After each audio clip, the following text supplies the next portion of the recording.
Thank you very much. Thanks for giving me the opportunity to talk today. So, yeah, my name is Andrey, and today I will be talking about metagenomic analysis of bacteriophage populations in the human gut. And I think the first important question I need to start with is why to study gut phagome at all. So it was estimated that human gut virome is composed from about 10 to the power of 15 viruses. The vast majority of them are bacteriophages, and the remaining small fraction are mammalian viruses, plant viruses, and other eukaryote viruses. So this picture on the right that you can see here is the actual EM image of a viral fraction obtained from a human fecal sample. If you extract total fecal DNA, then according to latest estimations, 6 to 20% of it can be of bacteriophage origin. And of course, the majority of bacterial strains that we isolate from human fecal samples, they contain at least one or maybe several prophages. But despite like the obvious importance of phagome, very little is known about its composition and its functional importance and how it impacts microbial communities and the gut and the host health. So it's often being said about microbial ecology that there is two main questions. One is who is there, and the other one is what are they doing. So if you consider bacteria, then I believe that for the most part, the first question is already answered.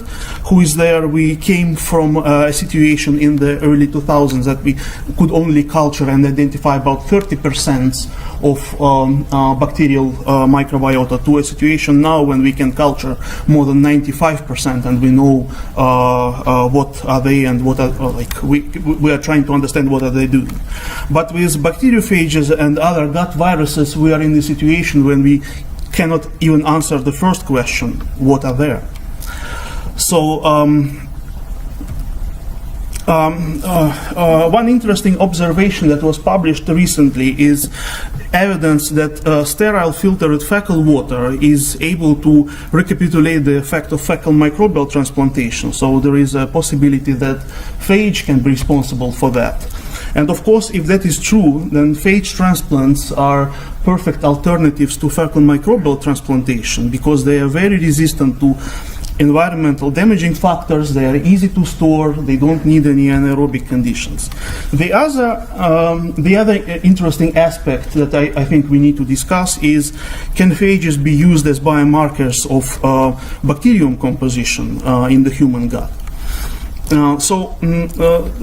Again, it was published not so long ago that fecal bacterium composition is strongly influenced by colonic residence time. And in a small in vitro simulation experiment that I want to present here, where we incubated fecal sample in an anaerobic environment at 37 degrees, imitating the conditions in the colon, we saw that bacteria rapidly change over time. So specifically, we saw a rapid decline in Prevotella.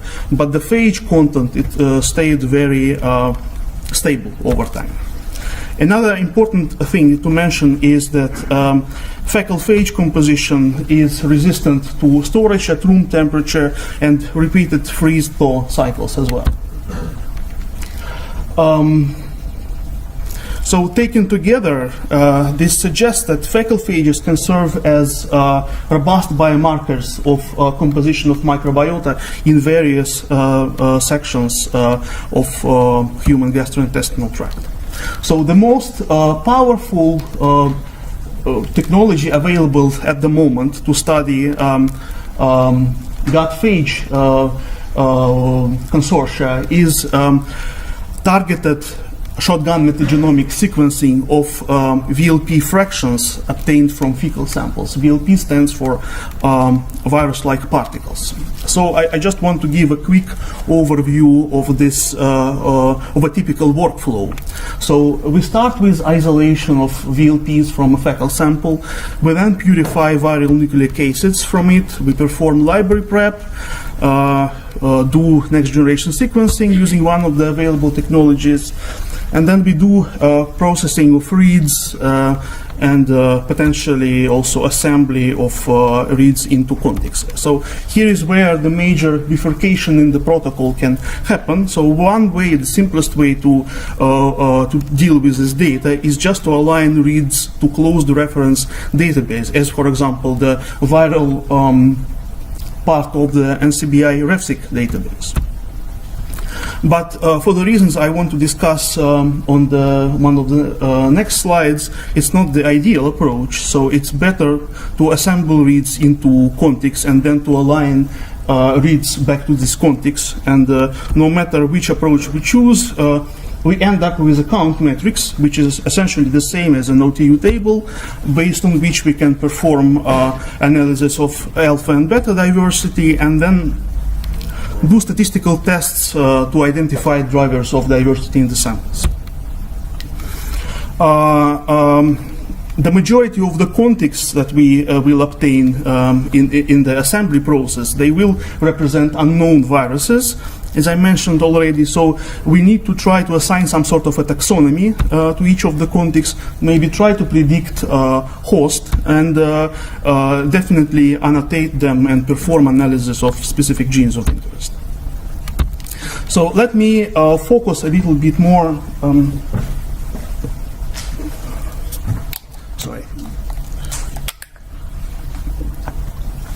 Let me focus a little bit more on particular steps in this workflow.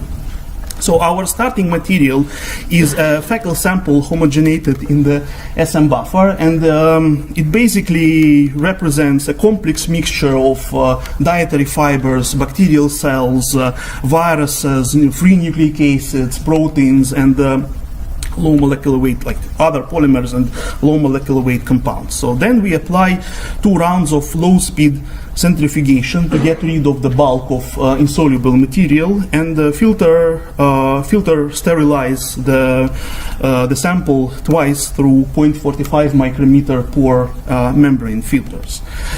This leaves us with largely with soluble material with a certain amount of smaller bacterial cells present in the sample. We then perform precipitation of viral particles using a mixture of PEG and NaCl, and extract the obtained pellet with chloroform. So that helps us to, well, basically to concentrate viral suspension and also to get rid of the remaining bacterial cells. We then do treatment with DNAs and RNAs to get rid of the free nucleic acids, because it's a major problem. So the main issues and limitations associated with this VLP extraction protocol is that phages and viruses and phages in particular, they can have very different types of morphologies and physical properties of the particles, which impacts isolation efficiency. So they can vary in size from this kind of isometric capsids with 20-30 nanometers in diameter to something like a filamentous phage, 1 micrometer long or even more. They may or may not contain lipid envelopes as well, which impacts on the efficiency of extraction of such viral particles. Removal of bacterial DNA, unfortunately, is never complete. Plus, ribosomes, which behave very similarly with viral particles, they have very similar physical properties, they can be co-purified. And to illustrate this, this is just from a number of, so we try to align reads from a number of virome studies, as well as an HMP, that's a complete metagenomic sequencing of fecal DNA, against a database of CPN60 genes, which are single copy bacterial chromosome associated conserved phylogenetic marker gene, and the 16S RNA gene database. So as you can see here, there is significant reduction of CPN60 reads in VLP fraction compared to total metagenomic DNA. But if you look at the 16S result, then occasionally there are samples in which 16S content is even higher than in the HMP sample, which only can mean that we co-purify bacterial ribosomes.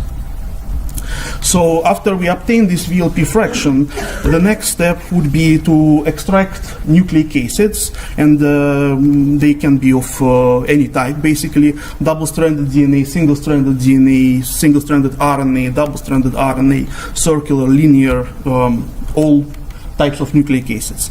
Then, in order to represent RNA viruses in the library, we need to perform reverse transcription, which is often followed by a whole genome amplification. And then comes fragmentation, library prep, and sequencing. So, well, major issues associated with these steps is that, as I said already, different types of nucleic acids associated with different viruses. Typically very low yields of nucleic acids from VLP fraction. So here in this study, the median value was 6 nanograms. And then also traditionally used Illumina kits for library prep, such as TrueSeq Nano, Nixtira XT. They will require much higher amounts of DNA, and so we will have to think about doing whole genome amplification. Typically it's multiple displacement amplification. And this is a problem by itself because MDA introduces significant bias. So alternative kits which are optimized for very low input of double-stranded DNA, single-stranded DNA should be considered.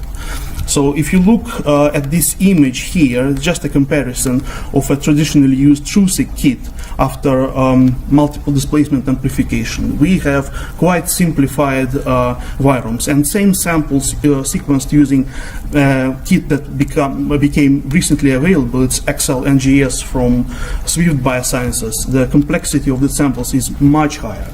These are the same samples of this. And one reason why reduction in complexity happens is that MDA amplification causes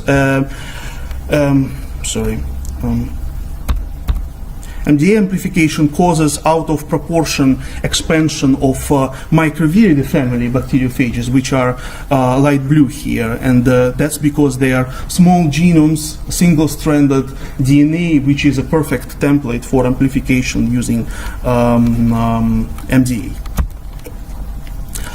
Well, the sequencing itself, typically we do it using Illumina MySeq platform with 2x300 base pairs chemistry, or Illumina HiSeq platform using high output mode and 2x150 base pairs chemistry. We aim at obtaining at least 1 million reads per sample, ideally more, and as you can see here, at least in the MDA treated sample, 1 million is probably the minimum amount of reads acceptable. An important step is to perform removal of adapters and quality trimming, because it increases mapping rates and assembly efficiency for the reads. So we are looking for something like this and not something like that. The software that we use at this stage is more or less standard. It's FastQC for quality control checks on raw and processed FastQ files, Kraken for removal of human reads, but that's optional because there will not be too much of human DNA after you do extraction of VLP particles. Then we use CutAdapt for removal of adapters, and Trimmomatic also can be used for removal of adapters, but definitely for quality trimming, cropping, and filtering of short and low quality reads.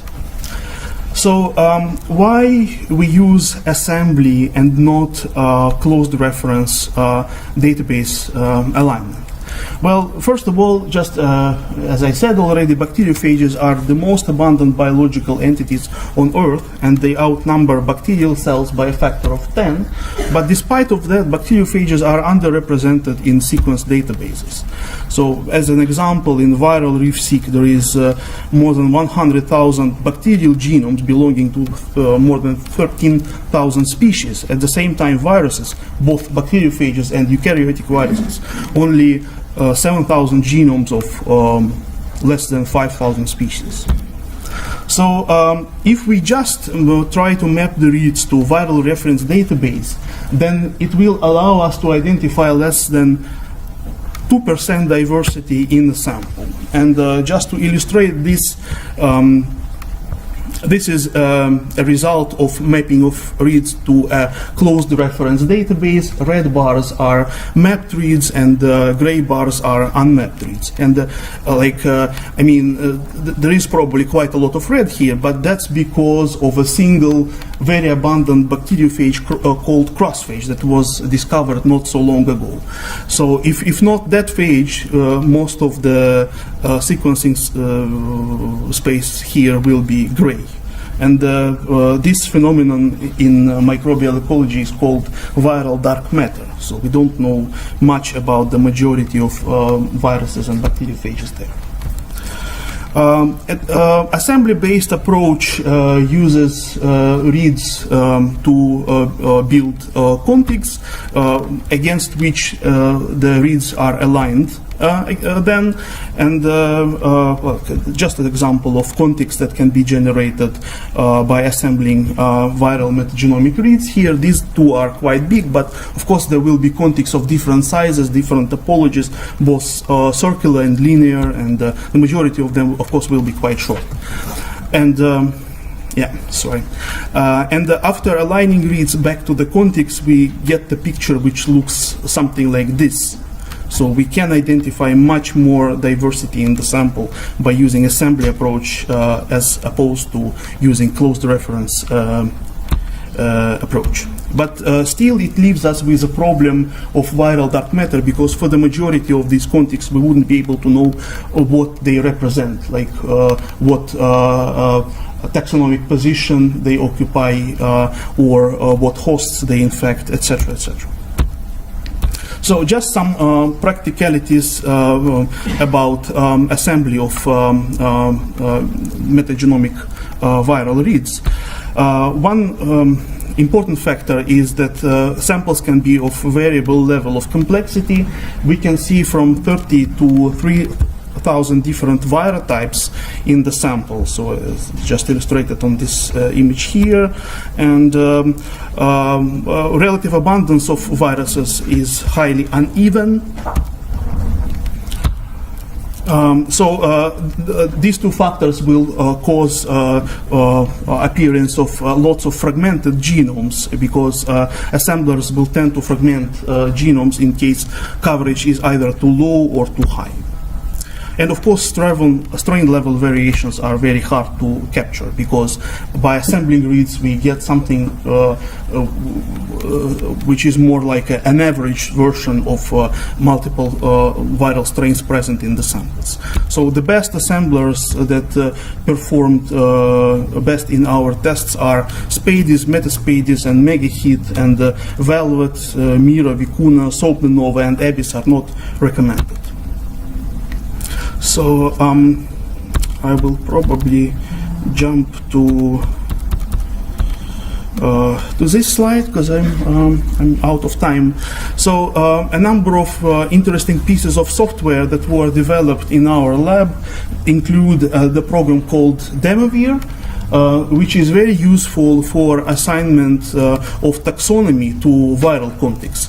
It works by doing homology searches of proteins encoded by viral contigs using usearch against viral portion of Tremble database. And then it utilizes voting approach to determine taxonomy of a contig. So it's available from GitHub, and you can download it and try it. And another piece of software is called Viga, and it's a very handy piece of software which was specifically designed to annotate viral contigs. It will map open reading frames, tRNA, RNA, genes, and also assign functions to protein coding genes using BLAST HMM searches, and the output will be in convenient GBK format. Also, this program is available for download from GitHub.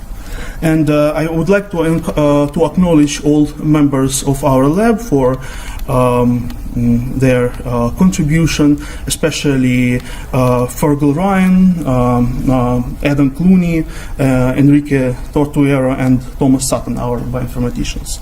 Thank you very much.